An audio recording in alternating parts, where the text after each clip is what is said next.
you probably have in your mind to give you a very good overview of SEO. So the first one is, are search engines an important source of traffic? Is SEO worth really you investing time to learn about? Number two, why is traffic from the search engines so valuable, even more valuable than traffic coming from Facebook? Number three, how do search engines actually work? How can you understand the game so you can really win it? Number four, what are the click-through rates for those search results in Google? Now, as I answer all of these questions, I think it's going to give you a very good understanding of SEO back to front. I'm going to give you a couple of exercises to do in this lecture. Also got plenty of examples, so I think you're really going to enjoy it. So let's get started with question number 101. Are search engines an important source of traffic? One of the best ways to determine how important search engines are going to be for your business is to look at how important it is for your competitors. And you can do that very easily by coming and looking on this tool, similarwebs.com. It's on our marketing tools list. And all you need to do is put in your competitors' URL here. So to give you an example that we can maybe all relate to, I'll come to udemy.com, pop that in there, get this report that comes up, but really the section that I'm most interested in is this part here, traffic sources. And I can see here that Udemy as a website as a whole gets 27% of their traffic from the search engines. So a third of their visitors come through the search engines. It's a massive part of their business. And so if your competitor has something similar to that, well, you can say, well, if it's 30% of their business, well, it's probably going to be 30% or more of my business. So this is worth me looking at. Now, if you're wondering how do visitors actually come to Udemy through the search engines, let me give you a quick example to bring this to life. So let's say students are looking for a Facebook ads course. The top result here is a Udemy course, and they really come through the search engines here and head on into the Udemy site. Now, another way to determine if the search engines are going to be an important source of traffic for your business is to really see how often you use the search engines yourself. And this is easier to figure out than you might think. Just come across to the history here of your browser, and you can do this on any browser that you're using. And what you're going to see here is a list of all the websites that you visited. And you can see for me, there's a huge amount of websites. Now I want to narrow that down and get to just see the number of times that I've gone to Google, and specifically google.ie because I'm based in Ireland, to really find solutions to my problems. And you can see here that there's just a massive amount. I go to Google, I don't know, maybe 50, 100 times a day to search for things, to get answers to questions that I have. So if you're not sure if, Google can be an important source of traffic, we'll come in here and look at how often you actually use it to find and be brought to other websites, and that might change your mind. Now on to question number 2, why is traffic from the search engines so valuable? And I'm going to highlight this using an example. So traffic coming from Google is very valuable for 3 particular reasons, and it all boils down to the reason that people use Google and the search engines in the first place. So as an example, let's say I type in best desktop microphone. Now, this seems so simple, but it's very, very different right from the start. I've come to Google because I've got a problem. I don't know what the best desktop microphone is. I want to buy one. So I'm coming to Google to really get a solution to my problem. Not only that I'm actively looking for a solution, but I'm very specific in what I'm looking for. I'm looking for the best desktop microphone. And finally, I'm looking for it right now. So those 3 factors, that I'm actively looking for it, that I'm very specifically looking for something, and I want it right now, makes these search engines a very valuable source of traffic. Because if I'm the first result here and you can solve my problem, then there's a very good chance that I'm going to become a customer or sign up to your email list or whatever the call to action is. Now, think about it, and I think that can highlight the value by really comparing it to something else. So if I come to Facebook, I'm doing none of those 3 things. I'm not actively looking for anything. I'm here to just kind of, look at my friend's stuff. I'm not specifically looking for anything. I'm kind of browsing.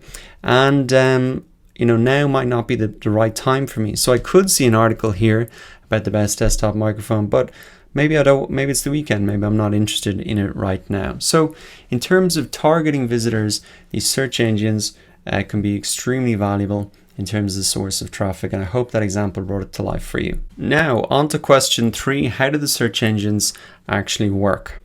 If we return to our example, you might be wondering, why did this Lifehacker article get to the top of the search results, and these ones down here are at the bottom of page 1, and all of these ones back here are on page 5. So what's really the difference? Why is Google organizing the search results in this way? Well, there are 2 key factors. The first thing is relevance. So it's absolutely no coincidence that I've searched for the best desktop microphone, and Google is trying to give me the most relevant search results. So you can see in the title of this web page, it says best desktop microphones. It's in the URL of the web page, and you can see here it's in the body, that really on the content as well. So that is no coincidence. Google is matching up the most relevant search results. And also you can see, in contrast, if we move further down the page, it says top 10 USB microphones. Now, I didn't search for a USB microphone, I searched for a best desktop microphone. But if I change this, you'll see that these search results automatically change based on the relevance. So you can see here this Lifehacker thing now is down at number 6 or 7. So relevance is a key factor that really determines how those search results appear. Now, relevance is not the only factor. It's not just good enough to have a relevant post to get to the top of the search results. You also need to have authority. Google really wants to put the best content at the top so its users are happy and keep coming back to Google.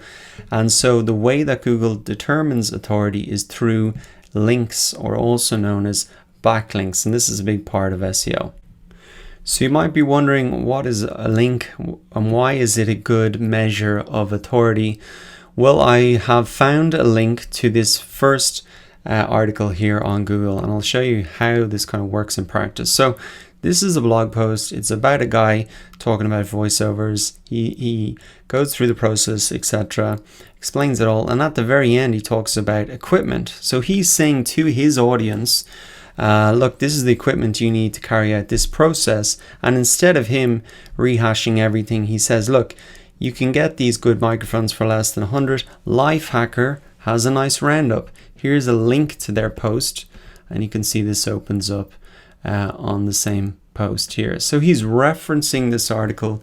He's saying this is a good source of information. You should go check that out. Now, Google really looks at these links and they say, well, if this guy plus maybe 50 other guys are linking to it, well, then it must be a good source of information for that particular topic. So as a result, they rank you a lot higher in these search results. To recap on that point then, relevance and authority are the key factors to getting to the top of the search results, and that authority is really determined by the number of links that you have, the number of people referencing your content. Now the final point is about click-through rates, and this is a very quick point that I want you to understand. So you might be wondering, what are click-through rates? Why are they important? Well, click-through rates, it's very simple. It's really the percentage of people who search for a term and really how many people actually click through to the first result as opposed to clicking through to, say, the 5th result.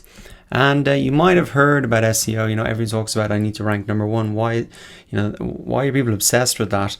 Well, the reason is that the first result here gets a disproportionate amount of the clicks. So I've put through a quick example here. Now these are just estimates. The figures might be exact, but at a high level, it's true. So 31% of the people who search for a term will click on the first result, 14% second result, etc. You can see the split there that goes down.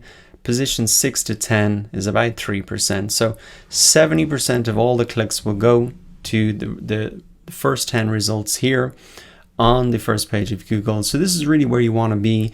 And even more so, if you can get to the top spot, that is extremely valuable place to be. Page 2, there are some clicks that will go there.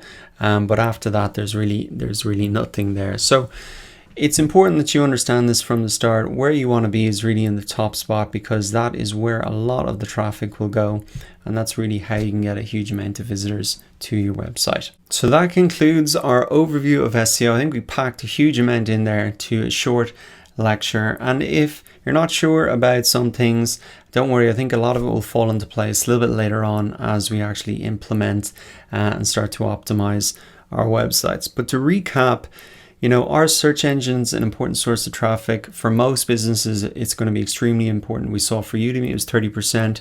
You can use SimilarWeb to check it for competitors. You can also see how often you use the search engines by looking at your history. Point number 2 then, why is traffic from the search engine so valuable? Well, we saw, even compared to Facebook, that people use Google and the search engines with a specific purpose. They're actively searching for a solution to their problem.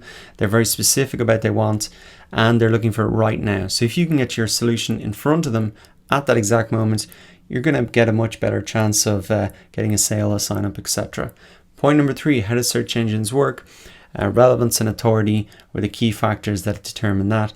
And finally, those click-through rates, we saw the breakdown, really the number 1 spot being where it's at. Now that you have a great overview of SEO, in the next lecture, let's look at how we measure SEO success.